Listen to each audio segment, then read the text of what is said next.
अपने लिए या सुधर पत्नी की आत्माओं के लिए पछतावे की विनती।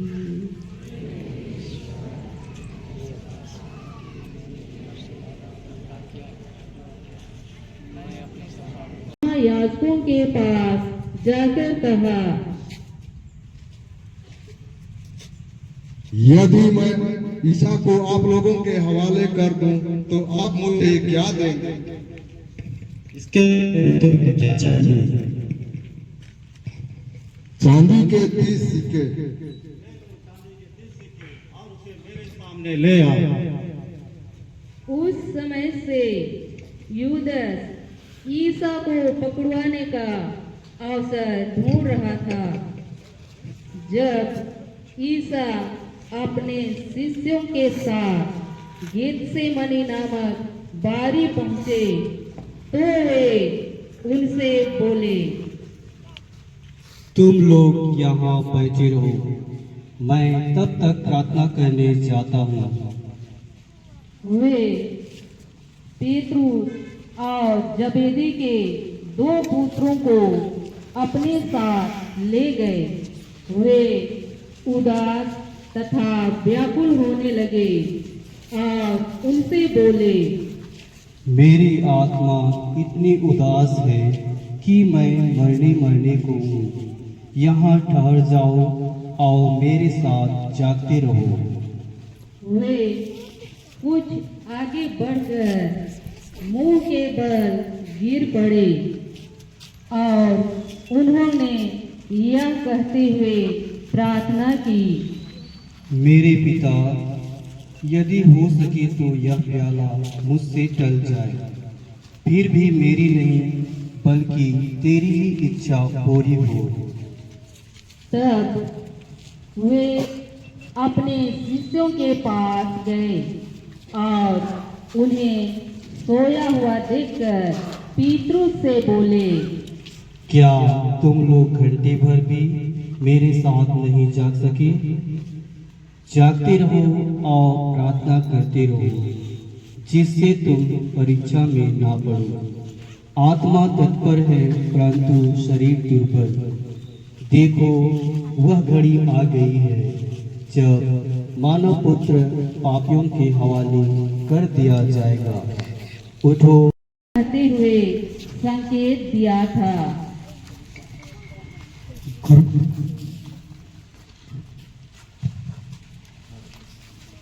मित्र, जो करने आए हो कर लो।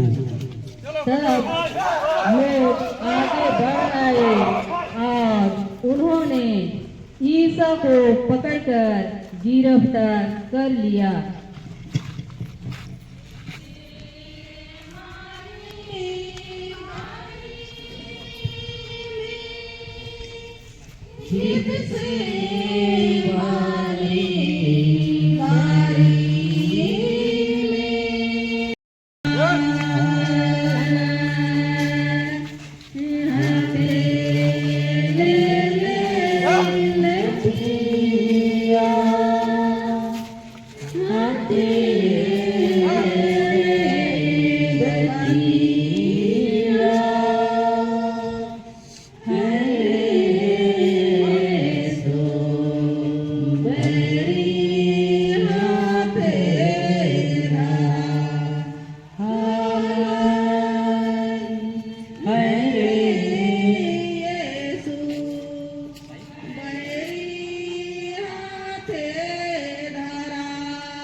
जिन्होंने ईसा को गिरफ्तार कर लिया था, वे उन्हें प्रधान याजक कैफस के यहाँ ले गए, जहाँ शास्त्री और नेता इकट्ठे हो गए थे। पेतरुस कुछ दूरी पर ईसा के पीछे पीछे चला। वह प्रधान याजक के महल तक पहुंचकर अंदर गया और परिणाम देखने के लिए नौकरों के साथ बैठ गया। महायाजक और सारी महासभा ईसा को मरवा डालने के आ सकता हूँ। इस पर प्रधान याजक ने खड़ी होकर ईसा से कहा, ये लोग तुम्हारे बारे में जो गवाही दे रहे हैं, इसके विषय में तुम्हारे पास कोई उत्तर नहीं है? परंतु ईसा मौन रहे। पिलातुस न्यायासन पर बैठा हुआ ही था कि उसकी पत्नी ने कहला भेजा, उस धर्मात्मा के मामले में हाथ नहीं डालना, क्योंकि उसी के कारण मुझे आज स्वपन में बहुत कष्ट हुआ। बीच में महायाजकों और नेताओं ने लोगों को यह समझाया कि वे पिलातुस ने देखा कि मेरी एक भी नहीं चलती, उल्टे हंगामा होता जा रहा है, तो उसने पानी मंगाकर लोगों के सामने हाथ धोए और कहा, मैं इस धर्मात्मा के रक्त का दोषी नहीं हूँ, तुम लोग जानो।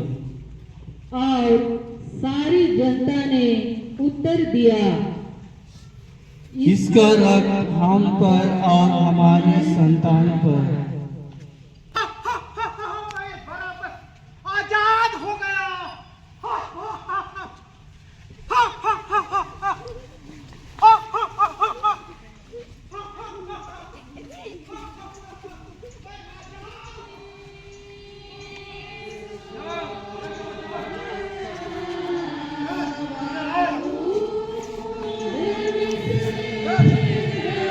चलो, अपने आप को राजा समझने वाले,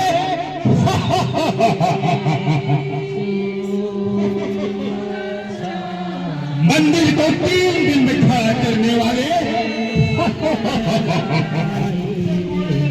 घोड़े लगाओ।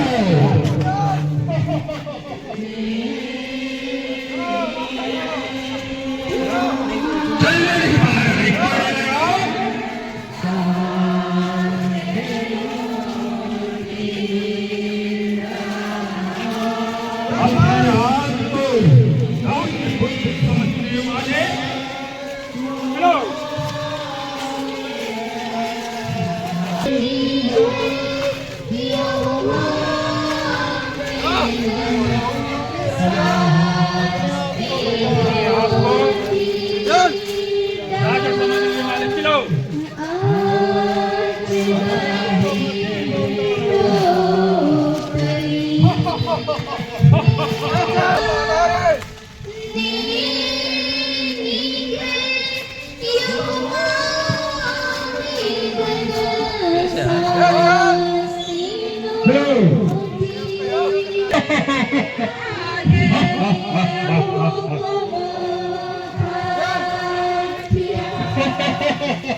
यीशु को प्राणदंड की आज्ञा मिलती है।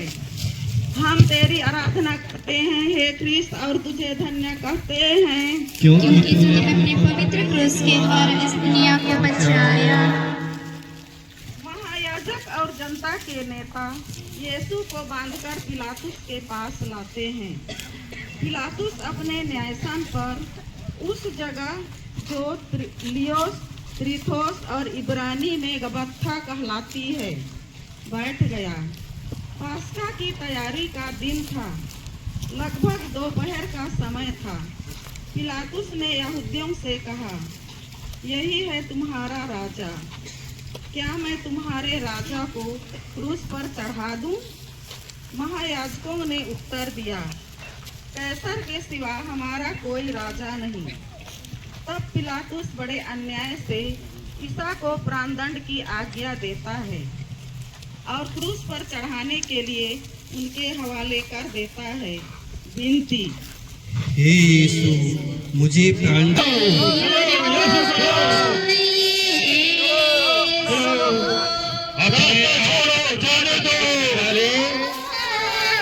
अपने आप को मसीह बोलता है। यहूदियों के राजा खुद को बचा नहीं।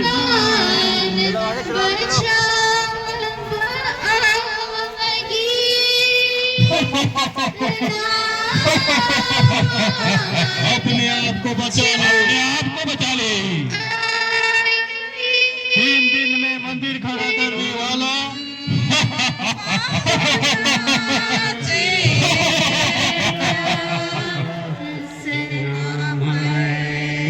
यहूदियों के राजा 3 दिन मंदिर खड़ा करने वाले।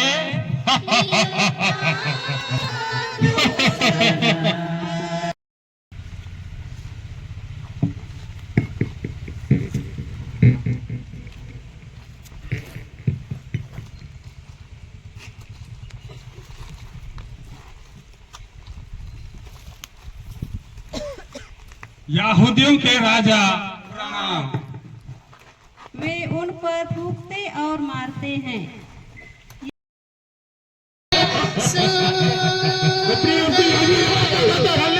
कोड़े लगाओ।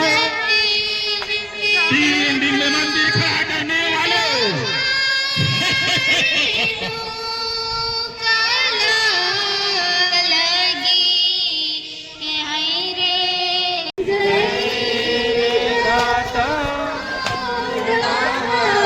अपने आप को मसीह कहलाता।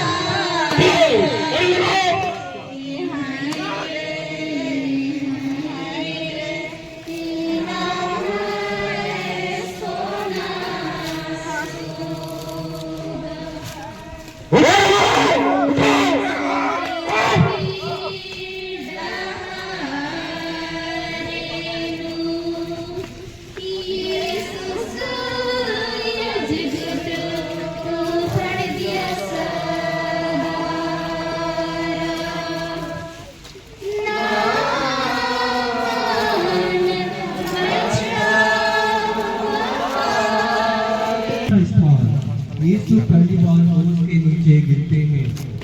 हम तेरी आराधना करते हैं, एक एक और धन्य कहते हैं, क्योंकि तूने अपने पवित्र क्रूस के द्वारा इस दुनिया को बचाया। कलवारी पहाड़ी की ओर यीशु की क्रूस यात्रा आगे बढ़ती है। यूदस ने यीशु को पकड़वाया और पेतरुस ने यीशु को अस्वीकार किया। अन्य शिष्य भी उन्हें छोड़कर चले गए। यीशु को असहाय दुख झेलना पड़ा। कोड़ों की मार से यीशु का शरीर लहूलुहान हो गया था। उनके सिर पर कांटों का मुकुट था। वह इतना निर्बल बन गए थे कि मुश्किल से आगे चल सकते थे। इस पर भी उन्हें क्रूस का भारी बोझ, हमारे पापों का बोझ अपने कंधे पर ढोना ही पड़ा। सिपाही लोग उनको क्रूरता से मारते और ढकेलते थे, जिसका फल यह हुआ कि यीशु भूमि पर गिर पड़े। विनती, हे यीशु, क्रूस का बोझ तो नहीं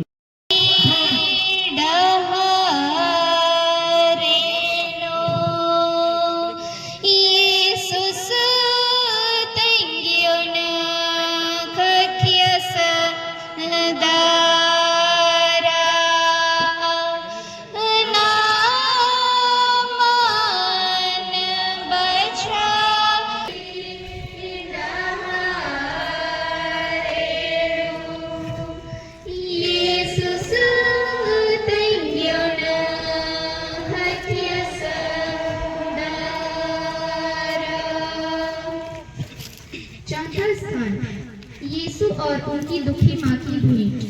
हम तेरी आराधना करते हैं हे क्रिस्त, और तुझे धन्य कहते हैं।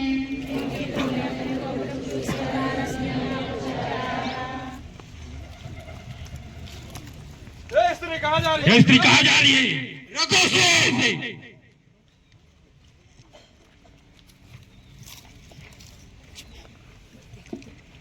बेटा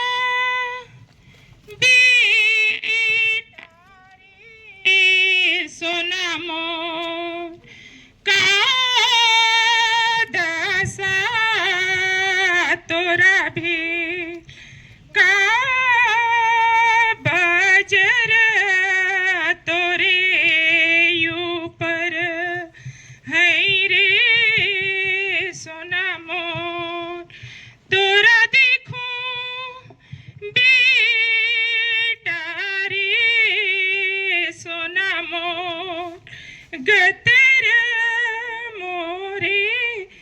जीवन नहीं मोरा पर बजर की है रे सोनमो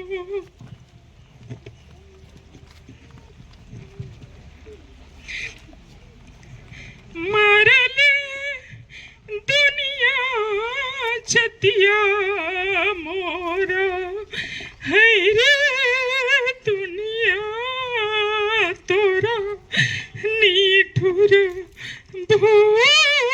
भूकाले भूकामो पाप केरा बरछी है रे सोनमो।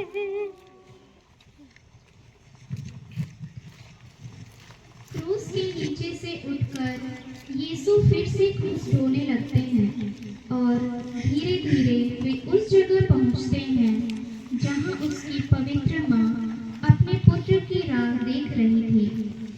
उस दुखमय मार्ग पर पुत्र और मां की भेंट हुई। वे आपस में बात तो नहीं कर सकते थे, किंतु उनकी दृष्टि एक दूसरे के लिए दुख की तलवार सी थी जो उनके प्रेममय हृदय को छेदती थी।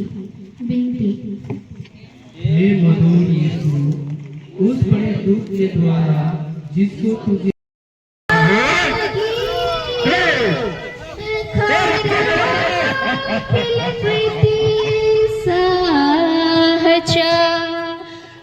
क्रूस गाही डहारिनु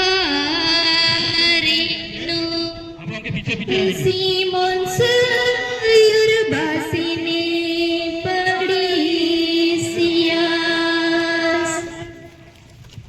पांचवा स्थान सिरेनी सिमोन क्रूस ढोने में यीशु को सहायता देते हैं।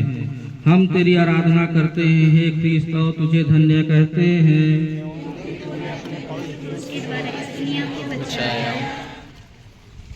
देखो देखो यीशु चलने को नहीं है, लगता है यही मर जाएंगे। वो देखो एक आदमी आ रहा है, दोस्तों उसको पकड़ के लेके आओ। पकड़ो पकड़ो उसे पकड़ो।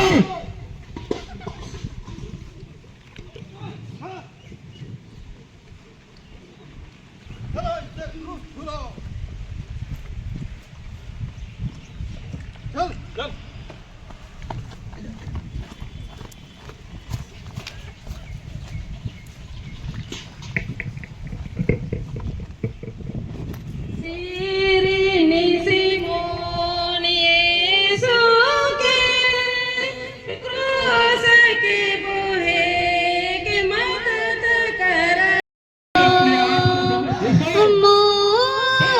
मोकारिने चिकनो एरियास ना मंदिर खड़ा करने वाले आपको मसीह कहलाता है।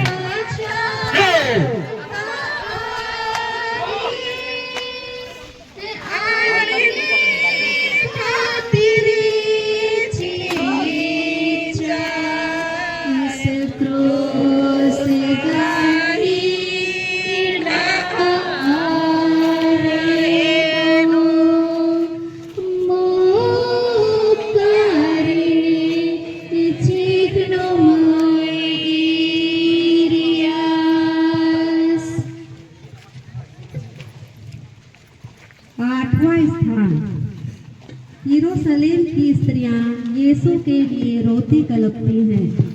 हम तेरी आराधना करते हैं हे क्रिस्त और तुझे धन्य कहते हैं।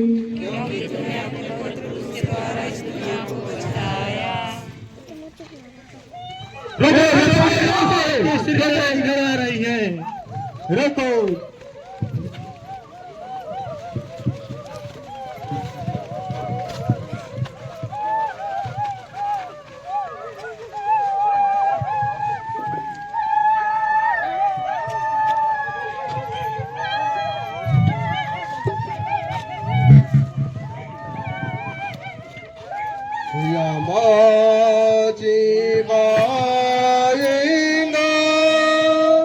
यमा गल पाराएगा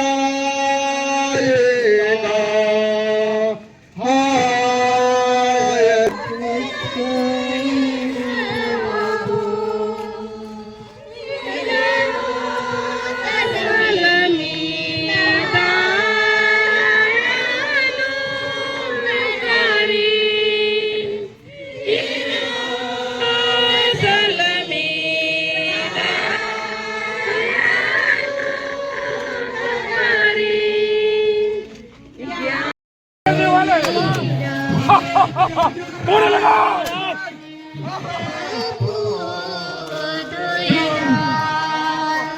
अपने आप को भी भक्ति करते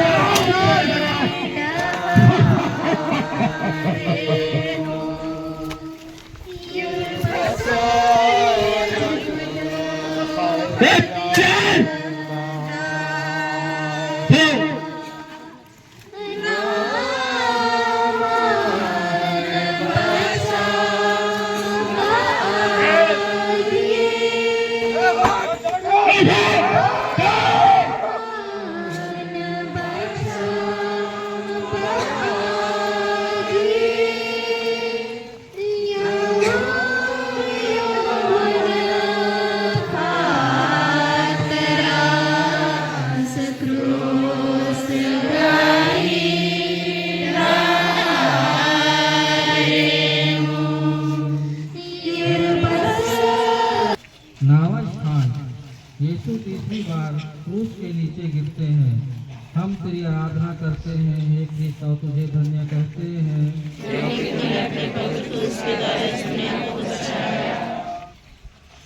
मानव जाति के पापों का क्रूस ढोते ढोते यीशु की निर्बलता अत्यंत बढ़ गई थी। साथ साथ सिपाहियों की क्रूरता भी बढ़ती जाती थी। यीशु तो मुश्किल से आगे चल सकते थे, इस पर भी सिपाही कोड़ों की मार से उन्हें चलाते थे कि जल्दी पहुँचे। फल यह हुआ कि यीशु पुनः भूमि पर गिर पड़े। विनती उस निर्बल के रास्ते पर चलना पड़ा। मुझे आवश्यकता दे जिससे मैं लोक लज्जा और अपने अवमान तथा अपनी इच्छाओं को जीत लूं। इन्हीं के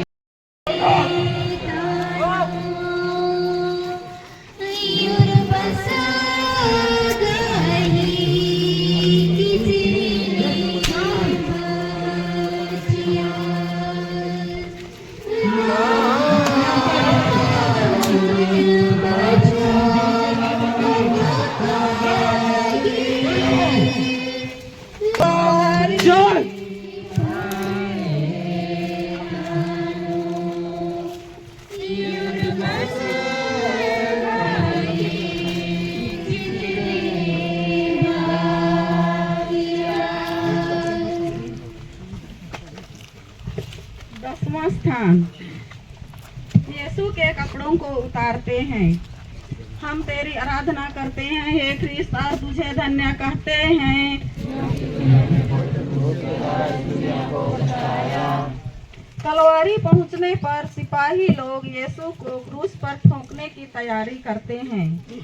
यीशु के पवित्र शरीर के घाव से चिपके हुए कपड़ों को वे बड़ी क्रूरता और निर्दय पूर्वक जोर से खींचकर उतारते हैं। फल यह हुआ कि शरीर में चिपके हुए कपड़ों को खींचने से उसके सब घाव फिर खुल गए और लहू जोर से बहने लगा। सिपाही लोग यीशु के कपड़ों को 4 भागों में बांटते देते हैं और आपस में कहते हैं, हम इसे नहीं फाड़ें। चिट्ठी डालकर देख लें कि यह किसे मिलता है।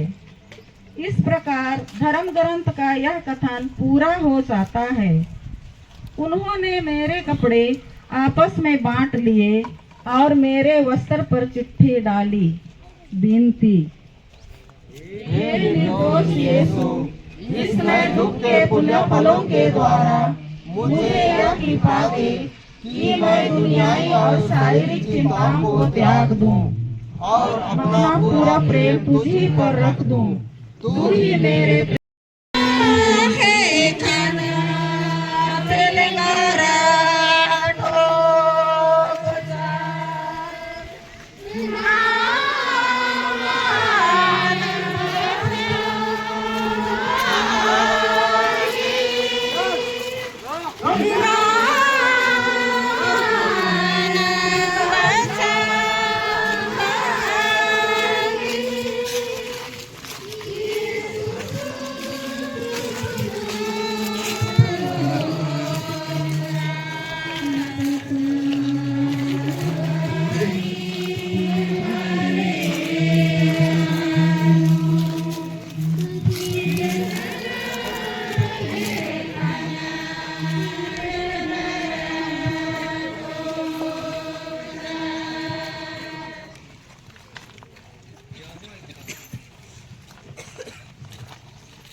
हजारों इंसान यीशु क्रूस पर ठोके जाते हैं। हम तेरी आराधना करते हैं, हे क्रिस्त और तेरी धन्यवाद करते हैं।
यीशु क्रूस पर मर जाते हैं। हम तेरी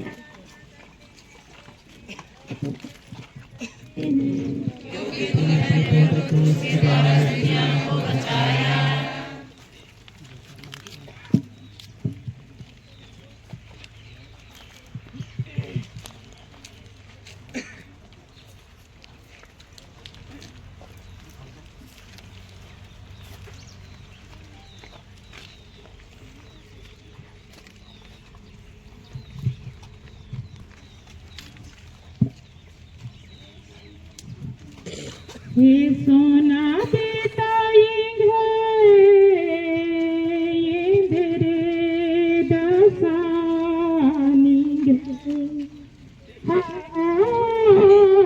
हानींगे ये रर जियाएंगे अरफर खुद को बचा ले। क्रूस पर चढ़ाए हुए कार ईसा की निंदा करता था। क्या तुम्हें ईश्वर का भी डर नहीं? तू भी वह दंड भोग रहा है। हमारा दंड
द्वारा इस दुनिया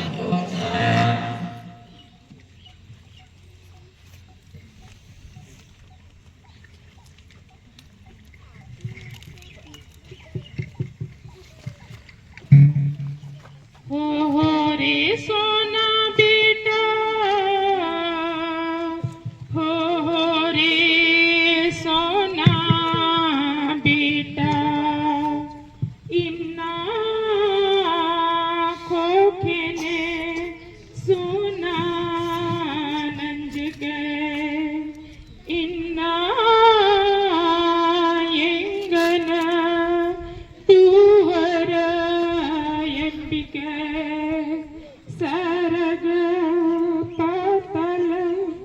चली कर है रे सोना यो रे कपड़े गुड्डा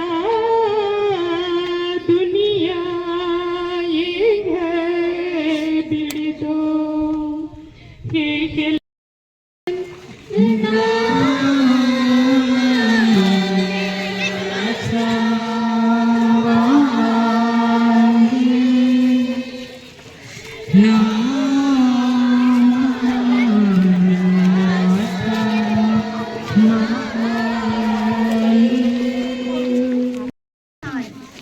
यीशु कब्र में रखे जाते हैं।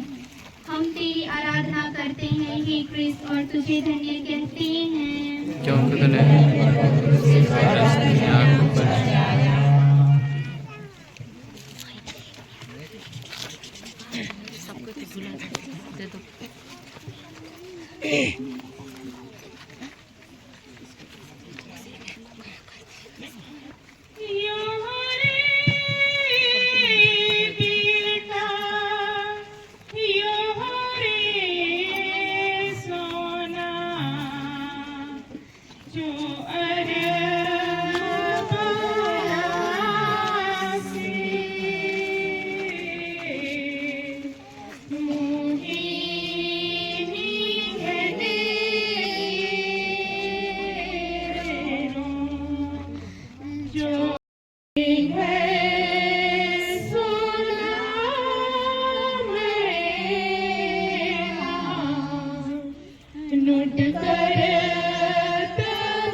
यीशु की लाश को गाड़ने की तैयारी करते हैं।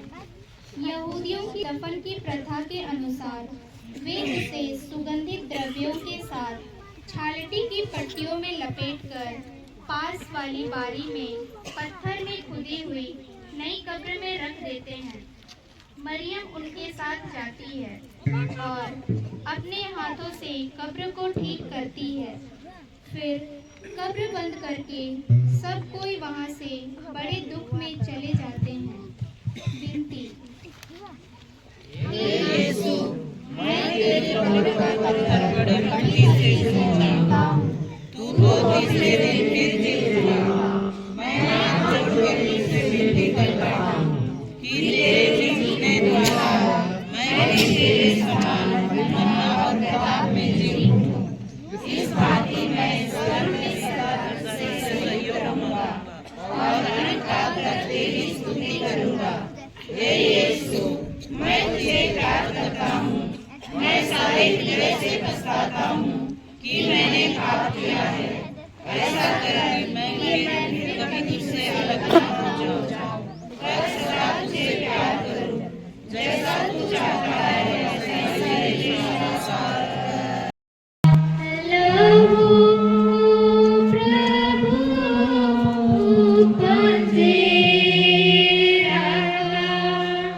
प्रभु